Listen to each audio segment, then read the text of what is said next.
এই শাবান মাসে প্রিয় নবী সাল্লাল্লাহু আলাইহি সাল্লামের একটা আমল আছে, বলবো আপনাদেরকে ইনশাআল্লাহ। কিন্তু আমলটা করার চেষ্টা করতে হবে। এই প্রমিস, এই ওয়াদা আমার সাথে আগে আসতে হবে। কারা কারা চেষ্টা করবেন বলেন, হাত তোলেন দেখি। আল্লাহ আমাদের সবাইকে আমলের তৌফিক দান করুন। আল্লাহ ভাইরা আমার, আমলটা হলো আম্মা জান আয়েশা রাদিয়াল্লাহু তাআলা আনহা বলেছেন, মা রাআইতু রাসূলুল্লাহি সাল্লাল্লাহু আলাইহি ওয়াসাল্লাম ইসতাকমালা সিয়ামা শাহরিন কাত্তু ইল্লা রমাদান। আমি নবীজিকে পুরো মাস শুরু থেকে শেষ পর্যন্ত গোটা মাস রোজা রাখতে দেখেছি একবার, শুধু বছরে একবার, সেটা হলো রমজান মাস। আর রমজানের পরে পুরো মাস না, তবে মাসের বেশিরভাগ দিন রোজা রেখেছেন তিনি, এটা দেখেছি শুধুমাত্র শাবান মাস। কোন মাসে ভাই? শাবান মাস।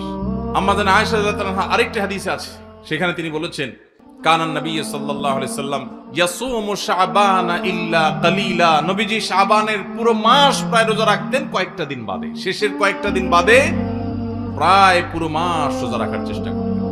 নবীজি সাল্লাল্লাহু আলাইহি সাল্লামের অত্যন্ত আদরের একজন সাহাবী যায়েদ রাদিয়াল্লাহু তাআলা আনহু, তার ছেলে উসামা ইবনে যায়েদ, নবীজি সাল্লাল্লাহু আলাইহি সাল্লাম নাতির মতো আদর করতেন, স্নেহ দিতেন, ছোট মানুষ ছিলেন।